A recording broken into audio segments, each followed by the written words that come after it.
When we opened our ice cream shop, we charged $2.95 for a premium scoop of ice cream.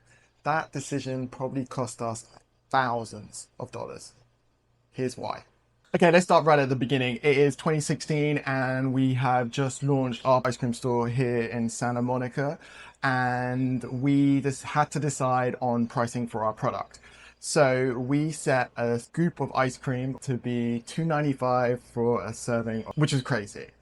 Like, how do we even get to that point for a premium quality product and really good ingredients? Well, let me tell you, when we first started, we were selling in the UK to grocery stores and supermarkets, and they were super cost conscious. So when we came over here, our mindset was more about grocery margins and pricing. We were anchored to that pricing. We always were thinking it's got to be as cheap as possible because that's what our grocery suppliers wanted. That's what we were being hammered about every time we were trying to sell stuff in the UK to grocery stores. The result was we ended up pricing $2.95 for a 4-ounce serving. And let me tell you, we quickly had to change that. We were too cost conscious and concerned about customers. We didn't want to offend anyone. We didn't want to upset anyone. And the result was this $2.95 scoop for a premium thing that we were selling, but we really weren't making money on. But I want to put it into context about how important pricing is and what a small difference can make to your business.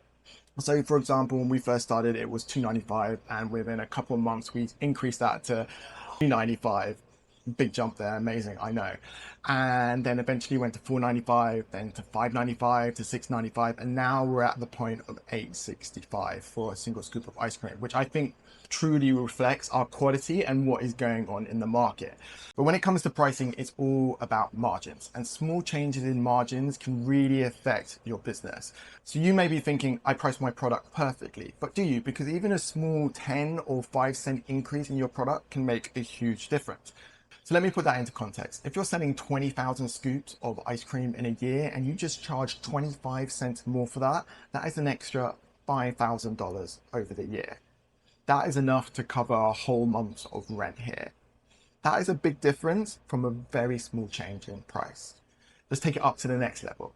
If you sell 20,000 scoops and you charge 50 cents more, then you're going to be making an extra $10,000 a year from just that small 50-cent increase. So it's not always necessary about the big, massive errors. So for us, when we started, it was the $2.95 mistake. But you may be pricing 50 cents, 25 cents, 95 cents, $1. You may have that wiggle room to add that extra in. And the question is, are you? So how do you even go about and setting pricing? Well, there's a couple of ways. First of all, I want to talk about pricing goals. I think the goal when it comes to pricing is simply this. You want to set your price to the maximal level that customers are willing to pay before they start grumbling and complaining about it. It's a super simple test, but it's hard to do because you need to be constantly changing prices to find out where that point is. If you price way too low, like we did with our $2.95 when we first started, and you slowly increase, you have to increase a long time until we get to now, which is our $8.65, which is, I think, is our upper limit. But that's your goal. And it doesn't matter if you're selling a low value product or if you're selling something really expensive. The goal is to find that point of maximum return before customers complain. And you'll know, because once you get past that, your sales will decrease and your customers will start going, how much? Oh, that's expensive. I call it the customer grumbling test because they grumble about it. So that's the goal. Set your pricing to the maximal level before customers start to complain. Any lower than that and you're leaving stuff on the table. Now, how do you find out what that maximal point is? Well, there's a few ways I go about doing this. And personally, every 3 months, I do a review of our pricing and I base it on the following factors.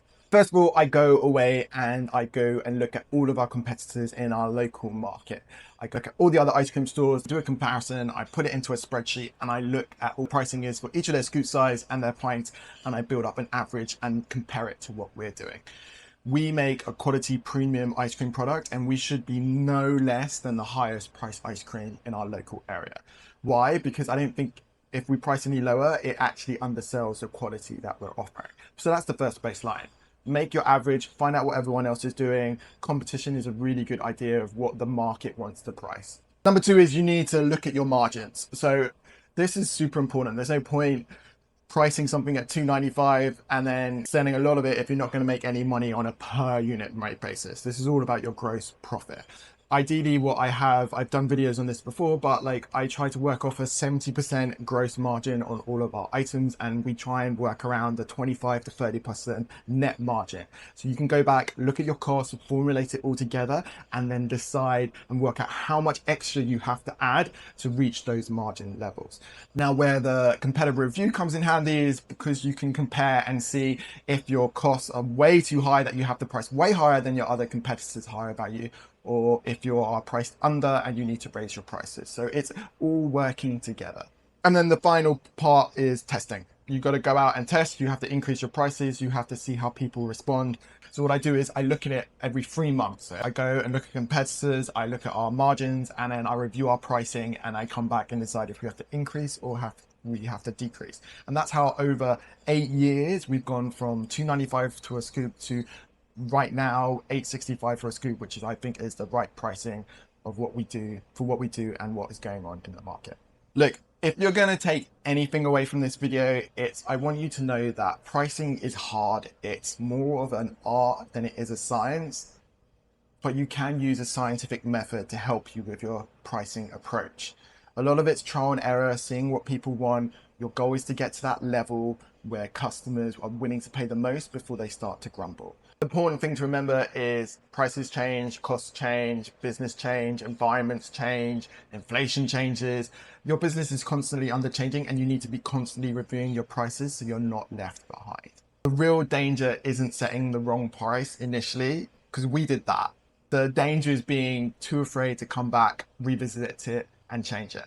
Pricing isn't a set it and forget it type thing. It really is a skill, and like anything in business, it's a skill that you can learn to improve and develop. I hope you enjoy this. Continue watching and follow the channel for more real business, real lessons. Let me know your pricing struggles. Big love.